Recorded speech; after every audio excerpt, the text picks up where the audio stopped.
খয়রা মাছ।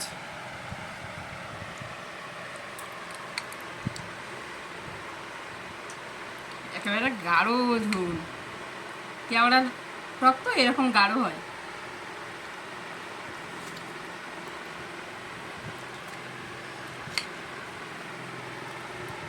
বাড়িতে আরও দুটো তরকারি রান্না করেছিলাম, সেগুলো দিয়ে আগে খাওয়া দাওয়া করে নিয়েছি।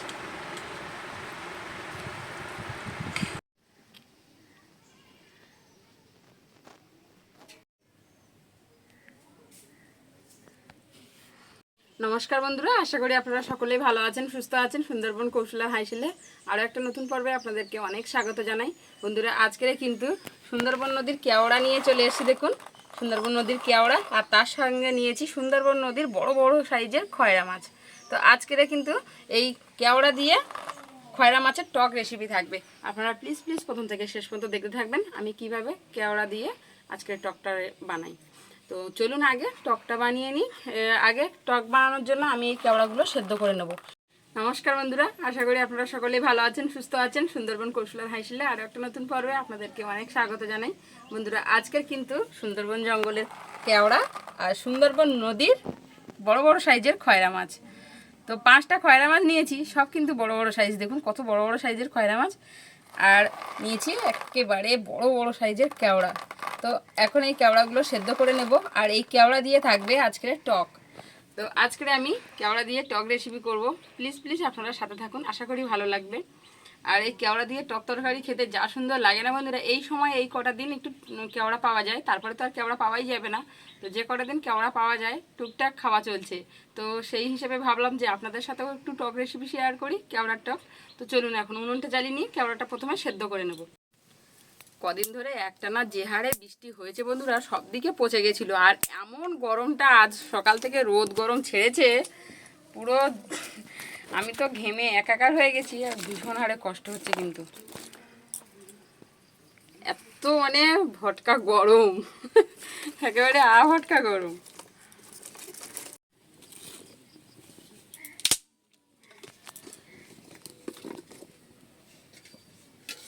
উনুনটা জ্বালিয়ে নিয়েছি, একটা হাঁড়ি দিয়ে দিচ্ছি। হাঁড়িতে জল দিয়ে দেবো।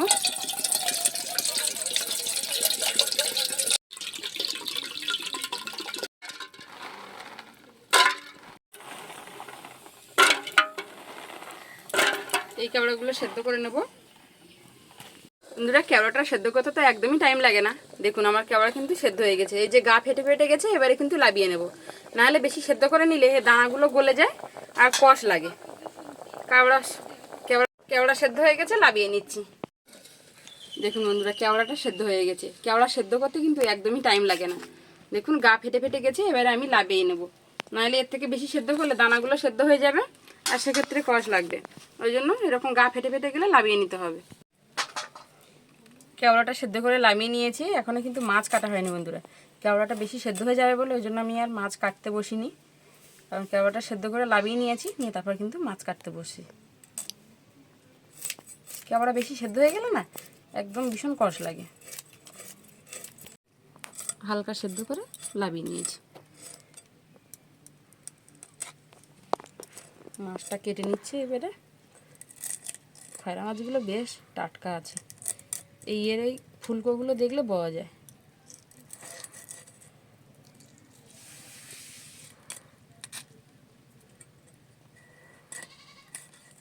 এরকম বড় বড় টাটকা খয়রা মাছ টক খেতে ভীষণ ভালো লাগে।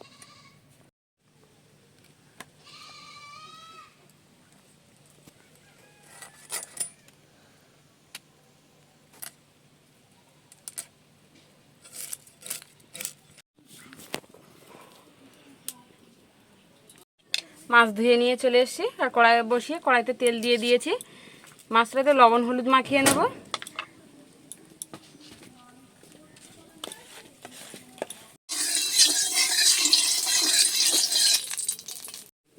তেলটাকে একটু নেড়ে চেড়ে নিয়েছি, মাছগুলো ভেজে নেব।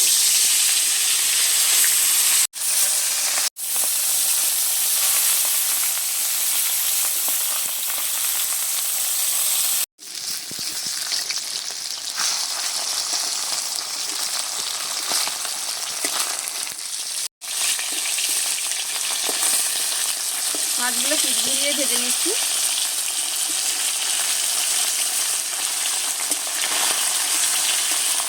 মাছগুলো ভাজা হয়ে গেছে, তুলে নিচ্ছি।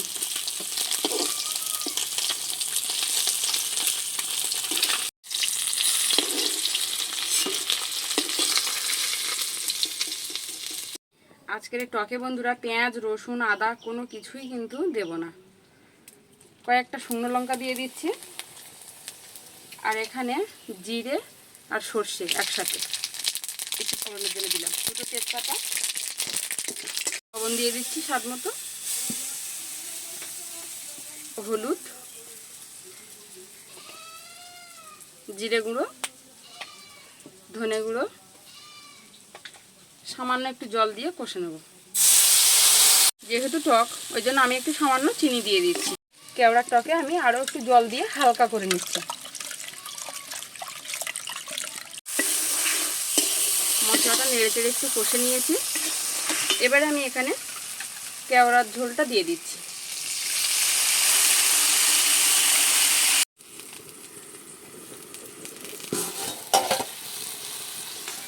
কেওড়ার ঝোলটা ফুটে উঠেছে। এবারে আমি এখানে খয়রা মাছগুলো দিয়ে দেবো।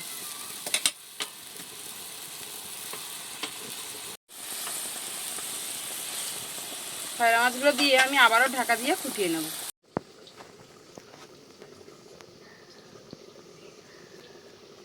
মাছগুলো দিয়ে আমি আবারও খুব ভালোভাবে ফুটিয়ে নিয়েছি। যেহেতু কেওড়ার টক তো দেখুন কীরকম গাঢ় গাঢ় মতো লাগছে। কেওড়ার টকের ভীষণ একটা সুন্দর সুগন্ধ বেরিয়েছে, টক টক গন্ধ, জিভে জল আসার মতো। লাভিয়ে নিচ্ছি। টকে কিন্তু আজকের খুব অল্প সামান্য মশলা দিয়ে রান্না বান্না।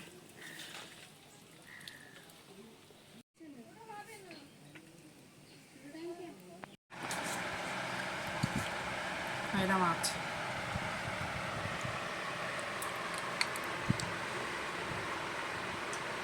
একেবারে গাঢ় ঝোল। কেওড়ার টক তো এরকম গাঢ় হয়।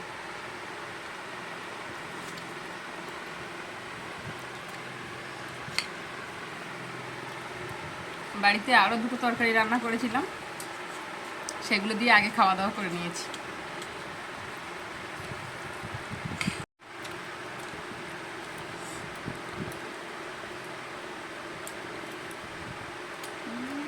টক টক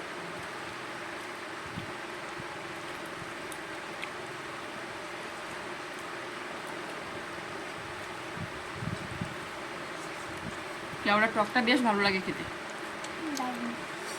দারুণ না?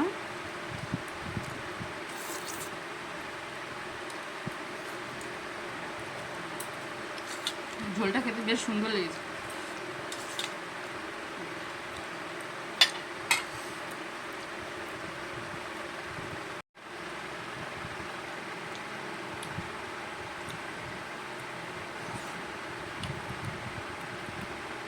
তো বন্ধুরা কেওড়ার টকের তরকারি তো জমে গেছে, একেবারে দারুণ লেগেছে। একটু মিষ্টি দিয়েছিলাম, একটু মিষ্টি মিষ্টি হয়েছে, খুব সুন্দর হয়েছে। আর কেওড়ার টকটা কিন্তু খেতে দারুণ লাগে। তো বন্ধুরা আজকের পর্বটা আপনাদের কেমন লাগলো প্লিজ কিন্তু কমেন্ট করে জানাবেন। ভালো লাগলে চ্যানেলটা সাবস্ক্রাইব করার অনুরোধ রইল। প্লিজ চ্যানেলটা সাবস্ক্রাইব করবেন, লাইক করবেন, শেয়ার করবেন। আর একজন দাদাভাই ভিডিওতে আপনার নাম নিতে বলেছিলেন, আপনার নাম গৌতম মিস্ত্রি। তো দাদাভাই আপনার নামটা নিলাম। আপনি ডেলি আমার ভিডিওটা দেখবেন আর বেশি বেশি করে শেয়ার করবেন। আপনি কমেন্ট করেছেন, তার জন্য আপনাকে জানাই অসংখ্য ধন্যবাদ। তো পর্বটা আজকের এখানেই শেষ করছি। দেখা হচ্ছে আগামী নতুন পর্বে। ততক্ষণ আপনারা সকলেই ভালো থাকবেন, সুস্থ থাকবেন, সাবধানে থাকবেন। আর ডেলি কৌশল হাসিল দেখতে ভুলবেন না। এরকম করে গৌতম দাদা যেমন করে আমাকে সাপোর্ট করলো, এরকম করে গৌতম দাদার মতো আপনারা সবাই সাপোর্ট করুন। তাহলে কিন্তু আমি সামনের দিনগুলোতে আরও ভালো ভালো ভিডিও নিয়ে আপনাদের কাছে আসতে পারবো। তাহলে দেখা হচ্ছে আগামী নতুন পর্বে। এতক্ষণ সাথে থাকার জন্য অসংখ্য ধন্যবাদ।